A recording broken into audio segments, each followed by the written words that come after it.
ഒമാനിലെ സോഹാറിൽ നിന്ന് ആരംഭിച്ച് UAE-യുടെ ഇത്തിഹാദ് റെയിലുമായി ബന്ധിപ്പിക്കുന്നതാണ് ഹഫീദ് റെയിൽ പദ്ധതി. ഏതാണ്ട് 303 കിലോമീറ്ററാണ് ഒമാനിലെ മാത്രം ദൈർഘ്യം.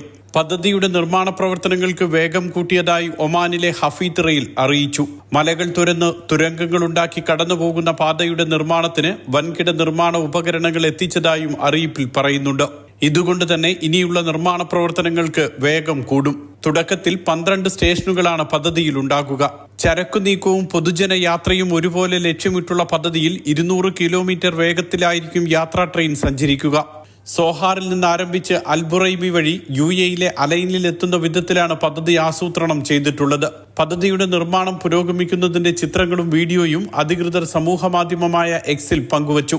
303 കിലോമീറ്റർ ദൈർഘ്യമുള്ള പദ്ധതിക്ക് ഏതാണ്ട് 300 കോടി അമേരിക്കൻ ഡോളറാണ് ചെലവ്. 34 മീറ്റർ ഉയരമുള്ള 60 മേൽപ്പാലങ്ങളും 2.5 കിലോമീറ്റർ നീളമുള്ള തുരങ്കങ്ങളും പദ്ധതിയിൽ ഉൾപ്പെടുന്നുണ്ട്. പദ്ധതി യാഥാർത്ഥ്യമാകുന്നതോടെ സോഹാറിൽ നിന്നും അബുദാബിയിലേക്കുള്ള യാത്രാ സമയം 100 മിനിറ്റായി ചുരുങ്ങും. Mathrubhumi news, Muscat.